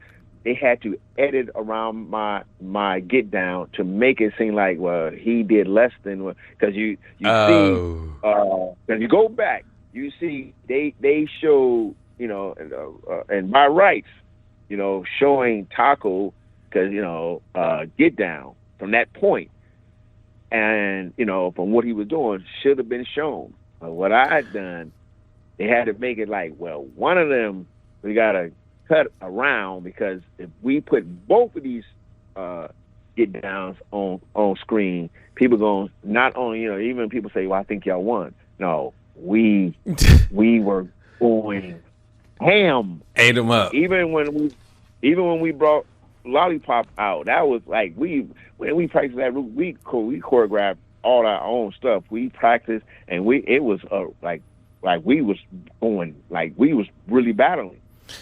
Even the scene where Shabadoo pushed me was unexpected. I got mad. Like, I didn't know he was gonna do that. That's some ad lib. I didn't know nothing about ad lib at that time. That's crazy. He pushed me for real, and then after we cut, I walked up to Shabadoo. I said, "Don't you ever push me like that again." Oh shit! And he said, "Oh no, Pete, man, it was I'll just." And just making the scene real. I said, well, man, you got to make sure you tell me. Yeah, I right. wasn't prepared. If you see my neck snap back, I almost get a whiplash. Right. It makes for good drama, though. But and I don't want to be remiss, man. I don't want to gloss over your boy Taco, Popin Taco, Bruno Popin Taco Falcone. Rest in peace. Yeah. He was a part of your crew, like you were talking about earlier, the different evolutions and iterations of the Electric Boogaloo crew. He was one of the second or third, if I'm right, just to qualify our boy here. Yeah, exactly. But I met Taco when he was 16. I started teaching Taco popping and stuff, and he was taught by this other guy that was Sam taught when this other guy who created the style snaking. People think it's called Cobra, but it's called snaking. The dude's name was Daryl King Cobra. He's the one that he was 13 years old, one of the first people that Sam started teaching in Long Beach. And I was 16, he was 13. He created that style when he was 15. And Taco, I started hearing about this guy named Bruno from my little brother who went to the same high school. They said my little brother, taking deck, was going, hey, man, this is Mexican dude at my school is doing this weird stuff with his body, man. I said, is it kind of popping? He said, no, it ain't popping. It's something else. I don't know what it is, buddy. So I ended up going. It was homecoming at the school, so open campus homecoming. So we went up to the campus. Somebody said, Bruno, wasn't Popin Taco yet. Bruno, because his name, I think it was King Snake, of his first dance name. But Bruno is over there, or wherever it was. So me and Sam walked over there, and we seen this skinny Mexican kid with a hair slicked back, and we saw who Daryl, who we knew, but we hadn't seen in a couple of years because we had moved off that block. And we like, oh, what's up, Daryl? And you like, oh, what's up, Pete? What's up, Sam? And I said to Bruno, I said, you Bruno? He said, yeah, with a smiling, friendly, always been. And I heard my brother say, you can get down, you be doing it. And I didn't know that Daryl created the style. I'm only talking to Taco, thinking, okay, man, what's some new style you doing? Let me see it. And I'm being condescending, like really, like, I'm hearing about this. Let me see what you talking about. What my brother was saying, man. I'm standing there, me and Sam, and I remember Bruno stepped out, and he just started folding up. And I'm looking at it, but I'm looking at him with this. My face is like, whatever, man, because I'm on my arrogance, right? And then, but my mind is going, what the fuck? What the fuck? But my face is looking at him like, yeah, whatever. And then he finished, and I was like, looking like, okay. I said, well, can you pop? And he started popping. I went, oh. Then I said, well, who taught you how to do that? And he pointed at Daryl. I said, Daryl said, yeah, I made up that style. I said, wait, you made up that? And then I said, man, let me see you. And I'm already was like, what Taco was doing, like, whoa. Yeah. When the creator did it, it was on a whole nother level. That's what people don't understand. A lot of people have never seen the original, that creator do it, and he did it, and it was on another level. And this was the like, Cobra, the King. What do you call it? The King? What's it called? King Cobra. King Cobra. Cobra is a creator, but snaking is the style he created. He started doing it, and you saw. It's like me doing the Boogaloo, and then Sam's doing the Boogaloo. You go, oh. That's the Boogaloo. And when he did it, I was like this. My eyes were like both times, even when Taco was doing it. But I went, oh, you are the creator. I remember as a kid watching Electro Rock, and again, you guys won, and I've always had that affinity towards like Popin and then the more Boogaloo style. But watching, you both were nice as hell. Don't get me wrong, but I don't know, Taco had that little bit of like shine with his little Mexican Jerry curl going on. It was helping pop and everything. I mean, it just was everything. Like I was saying earlier, the precision in which you guys. I mean, obviously you perfected your art. But it's so awesome to watch, man. The aesthetics of it, to watch it, even back then or even now. When, ladies and gentlemen, please go to. We're gonna get his social networking stuff, but go to I'm sorry, not Taco. Go to Popin Pete stuff. He's traveling the world doing it. But anyway, keep going. I'm sorry. No, but but getting back to the movie, yeah. So that's why when Taco did that iconic get down, and I understood it when I saw it. I went, yeah, I see why they kept that. Yeah, because it's something that was different than what we all were doing, even though he can pop and boogaloo. But that the two things in that movie that stand out and when people look at, not just the battle, is when Slim did the broom and when Taco did his get down. Those are the two most remembered scenes in the movie. Everybody, Taco, Taco, what he did in the jacket and all that. Oh man, that was emulated 900,000 times around the world.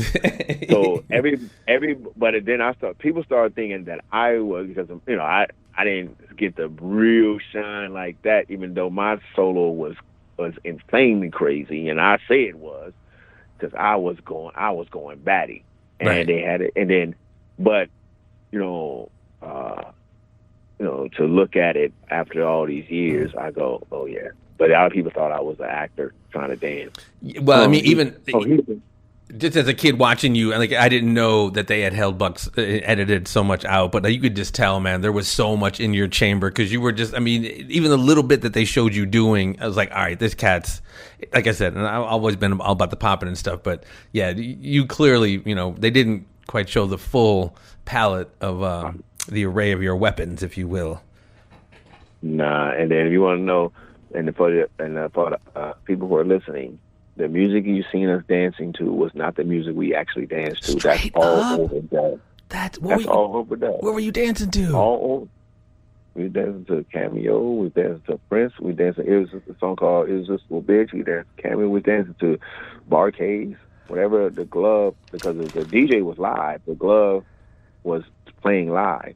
Even Ice-T was rapping live. when that's overdub of him narrating the battle. Crazy. We couldn't hear him. The music was loud, so it was just like a club. So you guys weren't dancing to Reckless. You guys were not dancing to Reckless. No. Wow. When I saw the movie, another backstory. When I saw the movie in 1984, I was in Lake Charles, Louisiana, performing. We went to the movies, and when I was telling them, oh man, we danced to Cameo, we danced to Prince. Wait till y'all see us getting busy to this stuff. And when that overdub music came on, I'm looking like, what the hell is going on here? And I heard that song. Yeah, Reckless. Dude, that's my joint, dude. That's what I was saying earlier, dude. I love Reckless because I thought that was the battle jam. I'm sorry to tell you. Damn, Pete, you ruining my childhood, brother. Bubble. I'm about to ruin it. That song stuck. When I heard that song, that's not the music I would never dance to that type of music. Wow. Poppin was I'm from the funk era. What do they say sometimes, ladies and gentlemen? You never want to meet your heroes because they just ruin your whole perception. I have ruined so many people around the world. I'm just messing with you. Talking about this movie. But but seriously, people say, man, I said, man, that movie sucked. They say, you like, that's one of your, I hate that movie. Really? I was going to ask you, dude. I was going to ask you, what are your thoughts on that? And 1 and 2, but just generally speaking. Okay, cool. I wanted to know that. 2 sucked, and I'll tell you the reason why I wasn't in 2.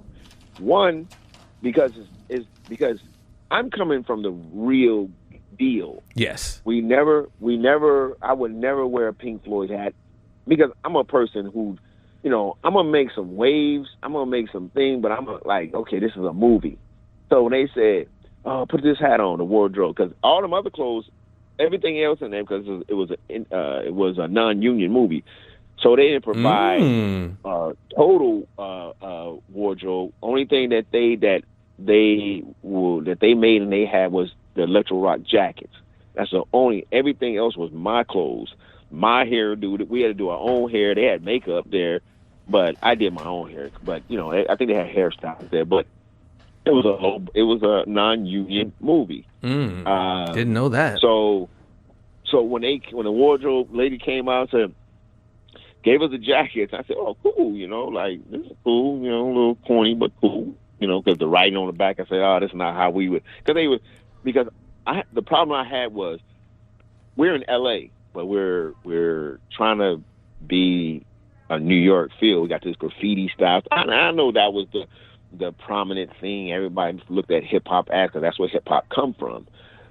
But and I even had a problem with the title of the movie, Breakin. Like, what are we breaking into the business, or y'all using this as because again, there was no such thing as break. Well, people say break dance is not even a word. That's a media.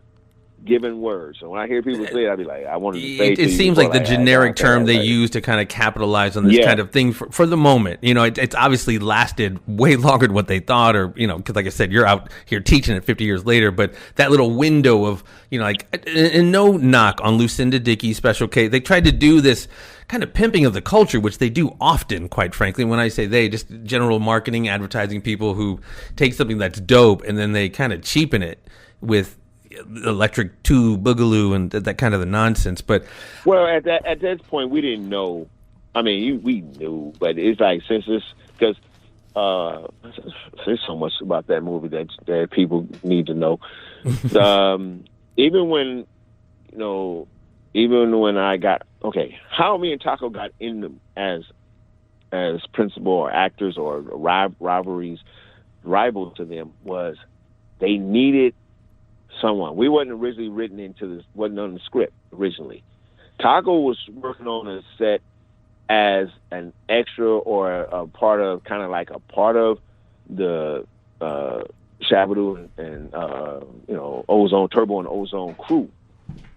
So when they suggested that they need adversaries and to battle in the scene, Shabadoo said, well, Taco and get Popin Pete. I was living in Fresno.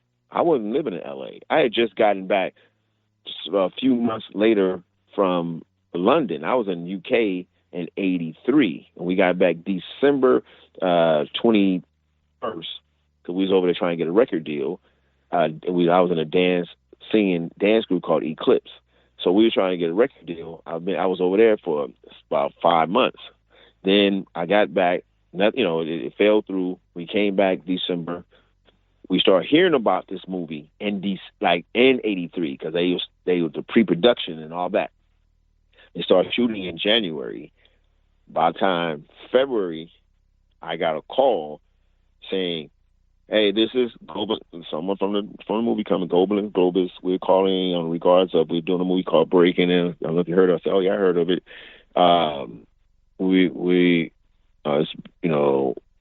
You've been suggested or requested to because we're looking for 2 dancers to be the dance rival of the lead characters." I said, "Oh, okay." And then you came highly recommended, so we want to offer you the job.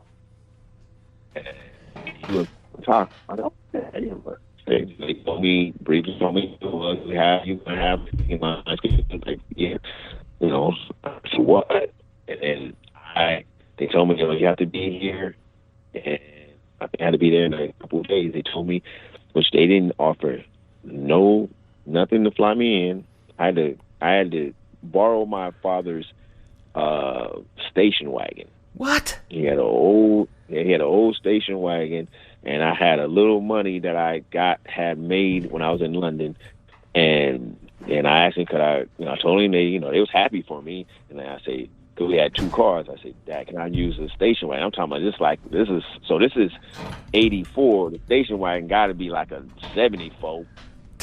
So I gassed that up when gas was only 79 cents a gallon, somewhere around there. Yeah. 80, 70. Damn. Jumped in that and drove, and I called Taco, and I said, "Can I?" Oh, that's when. No, I didn't stay with Taco. I stayed with Taco when I did Captain EO. So I stayed with my girlfriend's mother at their house. And that's how I got the movie, and I had to pay for other than eating on the set, there was no per diem, so I had the little money I had, I would eat at my mother-in-law house. But that's that non-union. Not that I'm the hugest singer of the Song of SAG, but I am a SAG member. But that's that non-union shit for you, bro. I was a SAG member. I was a SAG member at that time too. But I was like, I got to do this. Yeah. And I think I made. I only shot for, I think, a month and a half. Really? And, I think I made. Yeah, that was only a month and a half. That movie. Oh man. Then okay. There's another thing that y'all need to know out there and on this thing. The movie was shot. The movie taken I think almost 3.5 months to shoot. At one point when we were shooting, and I remember the day we were shooting the first battle scene, the production people came, gathered us up and said, "Hey, there's another movie they're shooting in New York." I said, "Huh?" We said, "Yeah, called Beat Street." They was actually shooting 2 dance movies in LA at the time. And Fast Forward and Breakin was shot. Fast Forward, that's right.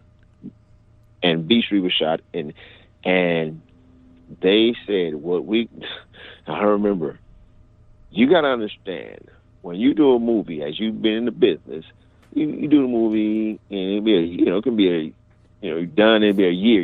They doing promo. They doing whatever they doing. Post everything. We shot the movie. We were doing dailies, editing and dailies as we're shooting, because they said they're trying to get the movie out before Beat Street. We wrapped in March of 1984. The movie was out in June of 84. That's unheard of. Post-production, editing, etc. ADR. Post-production, editing, and if you go and watch the movie, you'll see the continuity is the worst ever, because we were shooting, like we'll shoot because even the battle scenes they taking a couple days, because they shooting extras, they shooting this, they shooting from this angle, that.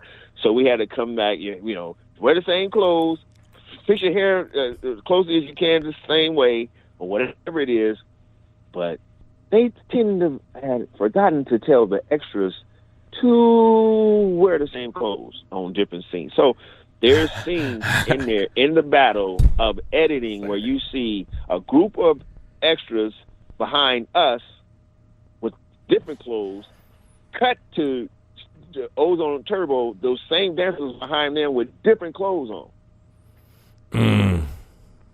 You see, there's a extra that everybody. He's a guy had a big afro. He's on both sides. There's a girl standing on both sides, different clothes. You talk about the guy, the kind of muscled up guy with the fro with the shades on, looking bodyguard style. No, not not him. He's on both sides too, but it's a shorter guy with he looked like we on the set we just call him, he was like a goober, but he had a big afro like a skater, like one of them dudes. But anyway, nothing wrong with being a skater. But he was like you're not even the person that would be in this kind of club. But yeah, I know you want that. You're extra. You need that money. I get it. Yeah. But he was all over the place. 2, 3 dancing. I'm talking about that you watch it and you go, whoa. You even do with the glasses, same thing. Just all over the place. So that movie, all over, the movie, because they were trying to get the movie done. We was like, we was watching post-production and dailies every day. And then when I almost got fired twice because I didn't want to, because I told them, we do not dress like this, in the sense they gave me that hat. And we do not speak like this. That dialogue was oh my God. And don't forget to bring that girlfriend. Your dancer. Oh, dude. You're going to need a shoulder to cry on. I almost got fired that day. Really? We was in table reading, and we were practicing it, and I was sitting there, and they said, this your line, Pete, my character, I'm going, Electro Rock 2 or whatever, I'm going, oh yeah, bring your girlfriend to dancer. I went, dude, we don't talk like this. Why do you guys have us talking like we some nerds or some people? We're oh well, Pete is I said, it's not a curse word in here. They said, no, it's rated PG. I said, what? I'm like looking at them like, dude, we don't say, hey, bring your girlfriend to dancer. We say bring your, and I said the word B. Yeah, right. Like, you can say it here. It's all good. Like, yeah, bring your bitch. And they were like, huh? No, you can't say that. I said, man, this sucks. Man. This ain't real. Right. So if you don't want to be on a movie, we can replace you. I said, I don't care. That's what I'm saying. When I watch it now, I watch it in the context for what it is. I mean, it's a Hollywood movie, so you're going to get all the, very palatable language. Everything's kind of corny. And even when Turbo goes into Bruno's dance studio and he's like, this street music. I mean, it was all very, I don't know. Just kind of, we love it for almost the corniness. Exactly. The corniness is almost part of the novelty and why we love the movie. But that doesn't knock you guys' performances at all by any stretch, bro. Well, I didn't see. That's the thing. Back then, I didn't find any humor in the corniness. Because I get that. You know what I'm saying? I'm more, and again, had only been we talking. I only started in '78, so we're only talking like I've been dancing for 6 years in a sense, but the authenticity of where I come from was important to me. So I'm going with that. Yeah. Man, if they would have done this movie on, and they actually, even when they wrote the movie, they didn't really collaborate with any, they asked people, but they didn't collaborate because the writers are definitely wasn't from the streets and wasn't from the scene. You can tell. A movie. Yeah, you can tell. And you can tell. Yeah.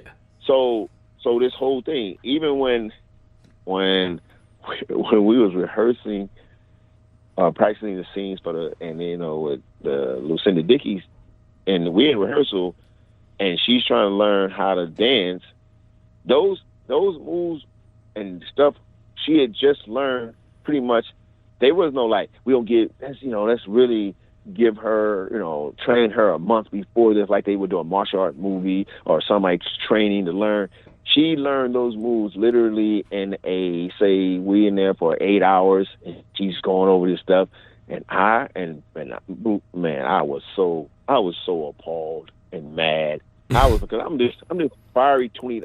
I'm so humble now. But at 23, I was like, what are y'all? Why are y'all over here taking our stuff and then making it look so corny? Right. Like when she was in rehearsal, I used to be looking at her, and I never helped her.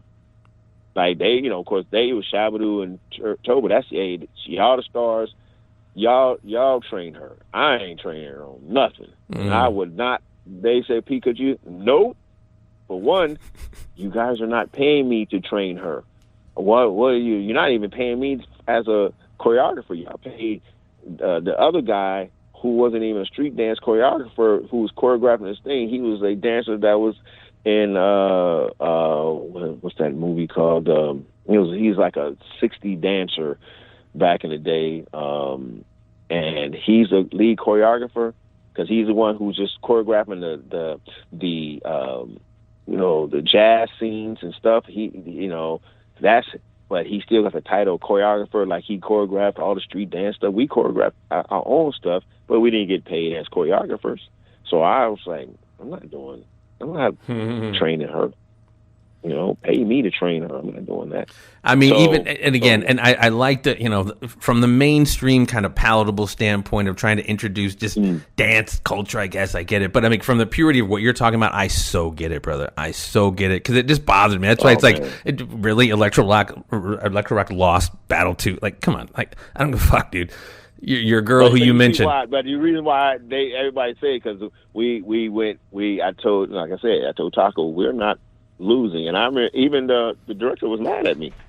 He was like, he wasn't like, he was just like, yeah, Pete, I remember I said, I know, but it's the battle in me. I know this is a movie. I get it, but I don't get it, sir.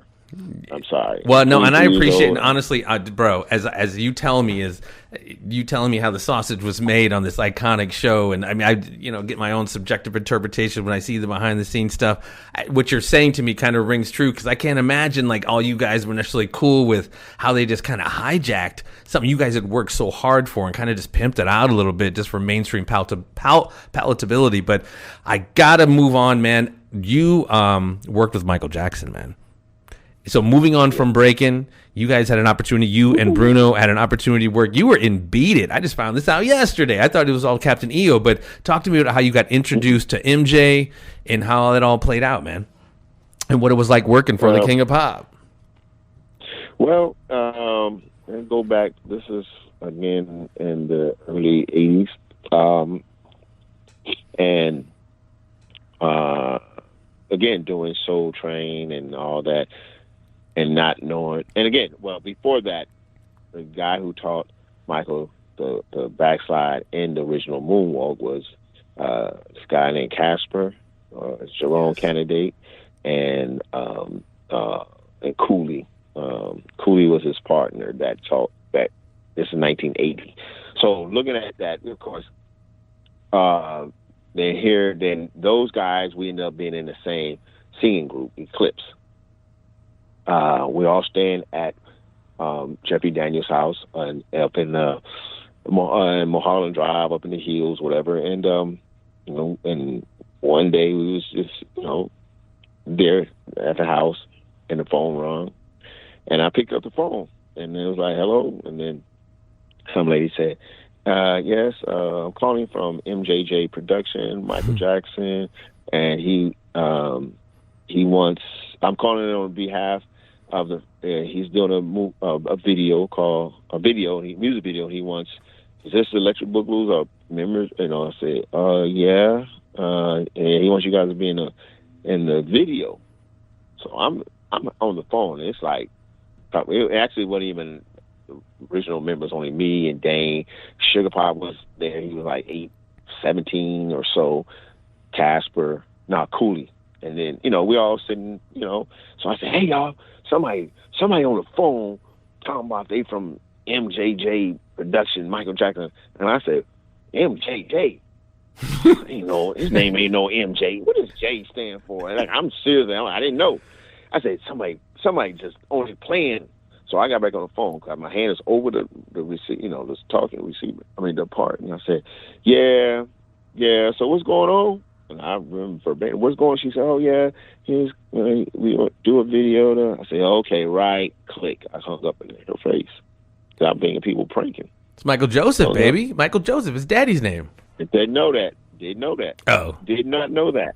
I didn't know his name was Michael Jackson. It wasn't. Right. Somebody did say Michael Joseph Jackson. Right. I don't know. So she calls back, and I said, hello. She said, yeah, we got disconnected. I said, oh, yeah. Then she started again saying that, Michael Jackson want us to be in his video called Beat It. And I said, Beat It? And I said, which I hated that song when I heard it on the album. I said, what the hell? I said, that's why I thought it was really a joke. I said, why would he want dancers on that song? Can I ask you? I remember hearing you say that because I remember hearing you were part of that, and you didn't care for the electrical, the guitar mix. You didn't care for that song at all. Did you not? No. What was it? What was it about that you weren't with? Because it was heavy metal. I thought it was it was just some experiment that he was trying to do. When I first got the album, and I'm putting on the stuff here and every Thriller, all the stuff, girl, PYT, ooh, Beat It. I said, what is this? Oh, we were not having that. I'm sorry. I'm from and even the dance that I see you do in the background. Michael Peters, God rest him. He was the head choreographer.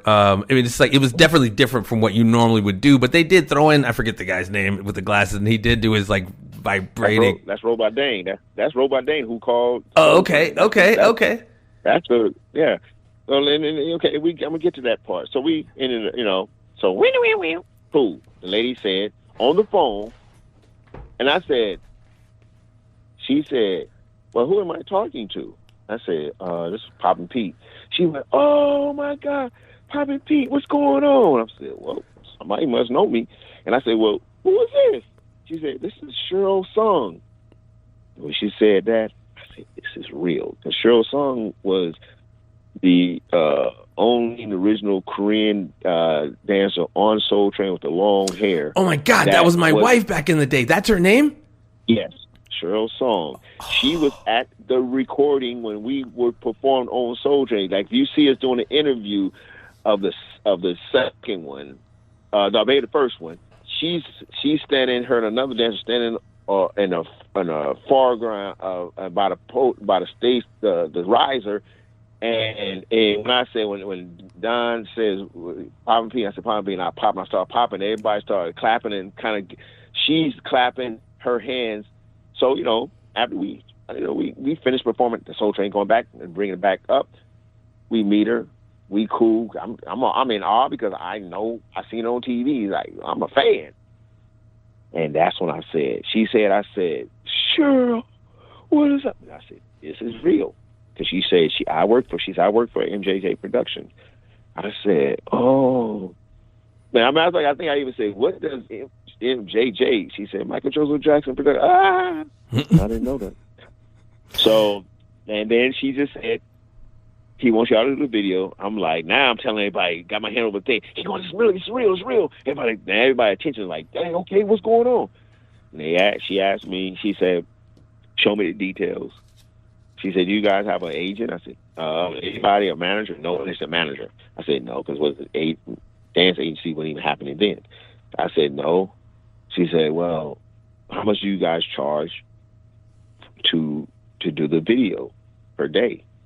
She says like 8 day, total 8 days, I think 4 or 5 day shoot, 3 days, 5 day rehearsals, 3 days shoot or whatever it was. I didn't know. So I said, excuse me. I said, hold on, put on hand. How much we charge? Everybody, I don't know. And I said, I'm gonna ask for, and I did a big dope, $500 each a day. And everybody said, oh man, oh, I don't. So I got back on the phone, nervous, playing the manager, said, and I said, almost reluctantly, $500 each a day. She said, okay. And I put my hand on the phone and said, she said, yeah, 500. And then I forgot who it was, said, we should have asked for more. Wait, when I should have always you talk them down to much, $8,000 a day. No, we can't do that. All right, let's go to $675. All right, let's go talk them down. You know what I mean? But no, it was that 500 because we all started calculating. Goes back to that, $450 a month. What? Hell yeah! Come on. We done made it, man. We done made it. So anyway, we agreed, and then she gave us the particulars, and then she called back about a few days later and said, Michael wants to meet all of us in person before the shoot. So we ended up. They told us to go to 3rd Street studio in Beverly Hills, Beverly Center, and we all arrived, and we waited in the studio, and then the door opened, and this old man walked in, which I recognize as Bill Bray. He's been his head security since day one. I said, that's Bill Bray. And then the door opened again, and then the lights went low, and the lights started like laser flickering and smoke, fog or whatever. The door bellowing in, and then Michael Jackson walking in real slow, like he was floating. I don't know what the hell. And I was sitting at the piano that was in the studio, and my mouth is wide open because this man came in like, I'm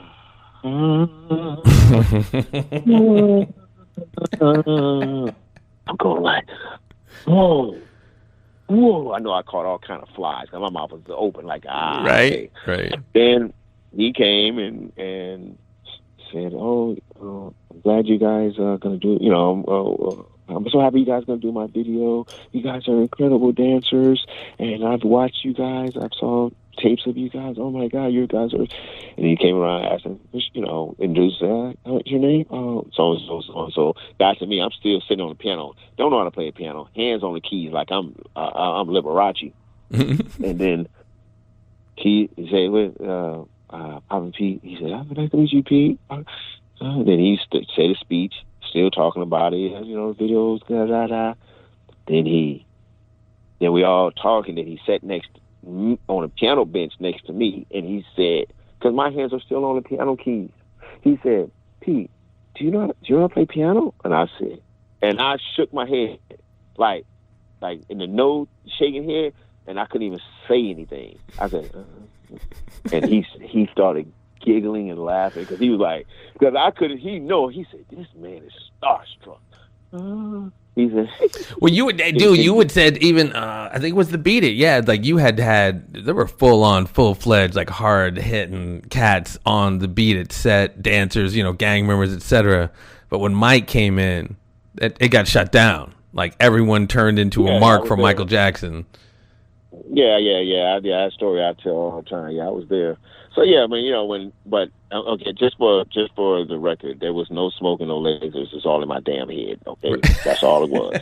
There was no smoke. There was no laser light. Right. Floating, but in my head, all that happened. It was full on. But as we start, we did the rehearsal. I mean, started rehearsing, and how we got. We street dancers, so we all in the back of the studio, lounging, the dance studio, and got just, like looking at the jazz dance and contemporary dancers rehearsing, and Michael Peters teaching, and Michael Peters walked back there and said, "What are you guys doing?" "Oh, well, we're just waiting on where you tell us we're gonna come out and do our stuff." He said, "This is your stuff." I said, "What?" We said, "What stuff?" He said, "You guys got y'all part of the gang. You guys got to learn this choreography." And we was like, wait a minute. Oh, you talking about the struggle was real? Oh, we was back there struggling. Beat it. And laughing at the same time. Because we was thinking this is not us. What are we doing? Not like us? Yes. Kendrick Lamar could have came out and said, not like us. You damn skippy, it ain't like us. Womp. Womp. Whap. Get out of here. Yeah. But we learned it. Me, Sugar Pop, Robot Dane, and Casper, Jerome Kennedy. So but because he had already knew Jerome, because he had seen Casper, who taught him how to do the back. He's, hey, what up, Casper? You know, so they knew each other. And then we started rehearsing, and we had to learn that part, and there it was. And then the day that the gang members came, we were all downtown. We shot it downtown L.A. with a big holding warehouse where they, you know, the wardrobe and everything, and so the meetup station. And you know, they still rehearsing and stuff and cleaning up choreography. And then a big yellow school bus drove into the warehouse, and we all looking like, what the heck? Like, why you got a school bus coming up in here? And that door opened, and off stepped. And that one looked like it was in slow motion. Mm-hmm. They all walking, you know, that gangster cool walk. We going like, and it's one after the next. Gang member. So I perceive, I know a gang member, original, a real one. I see one because I'm from the hood. So I'm going like, wait, huh? Then the other bus came in. The Mexican members came off that bus. So they all looking at us. They all looking at the jazz hands with leotards on, and they looking like, what is going on? And they posted up. They got their girlfriends with them. They posting, and they sitting, you know, looking around like, you know, like trying to figure out what's, you know, they know what I mean. We don't know why they there, and of course they know why they there. And then the person who was coordinating them went up to the production guy and said, "Oh, do you got the cigarettes?" We going, I'm hearing all this. And then next thing you know, they brought in a big box. I mean, like a big box of cartons of the 20-pack cigarettes. And those gang members ran over there, trotted over there. It's currency, bro. It's currency. Yeah, it was like pigs to a feeding trough, and they was putting cigarettes all in the pants down their jacket, and you know, and then went back and posted up and chilled. The heck? Until the limo came in. The limo drove in, and out jumped Mr. MJ. And I never seen people go from gangsters to Pansy. To fanboys, real quick. I'm talking about even the girls, even someone that had a girlfriend, they looked and they, you know, that double take, and they looked and the girl all that screaming, "Oh my God!" And they like ran, pushed away from their men because they was all, you know, posted up and on them and posing, and the dudes took off. Like running, Mike, oh man, oh shit. I'm talking about, I'm going like, oh damn, Michael Jackson actually can stop a gang war if he wanted to. If he wanted to.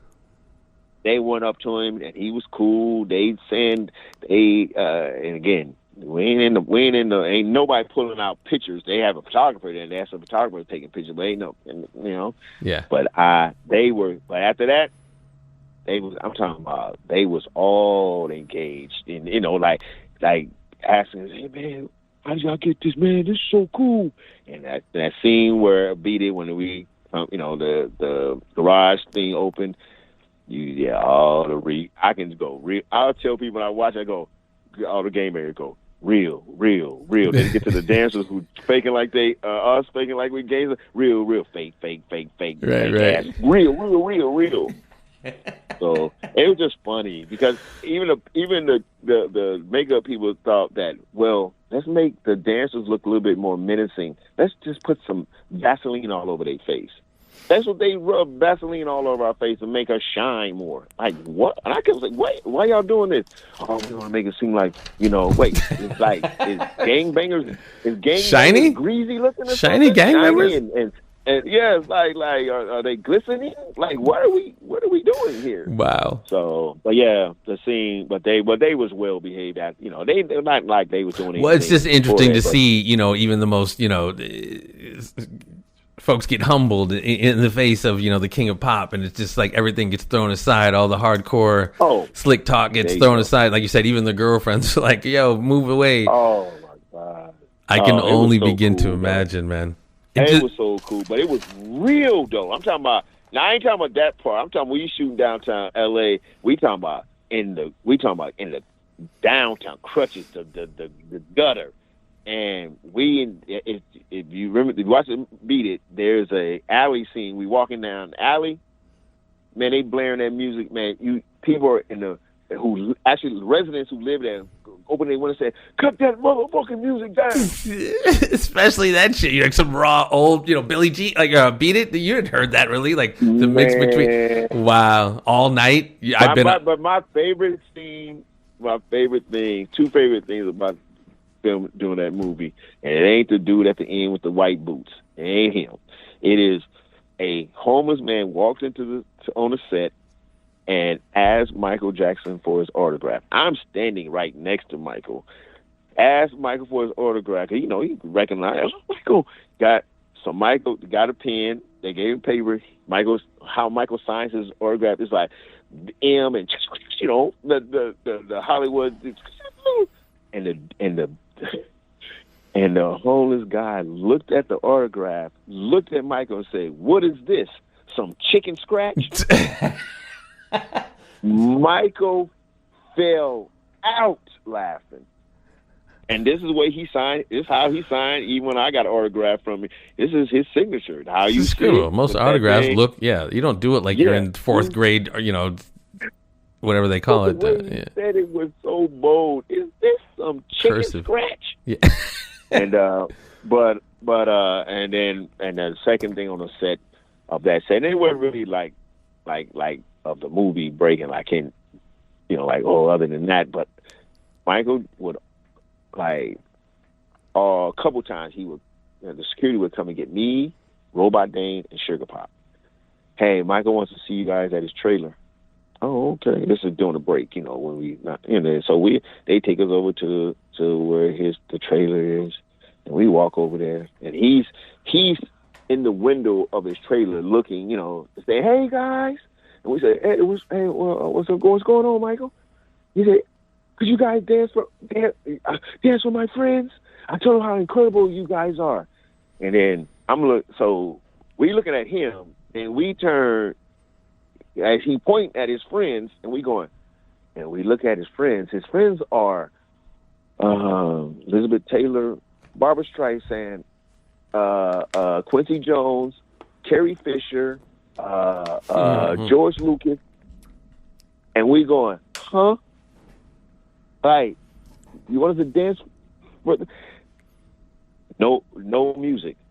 Me, Dane, Robot Dane, and Sugar Pop take off dance and pop and boogaloo on, and he's in his window, giddy. Oh, I told you. He pointed at them. I told you guys they are incredible. Oh my God. Oh, and they looking, and then we finish dancing. We, go up and shake. I'm shaking Elizabeth Taylor's hand. Barbara Streisand. You guys are so wonderful. Damn. Oh my God. He said you guys were great. And a couple other surveys came the next day. I forgot who they were, but they called upon us. And from the second day, I said, "What are we on?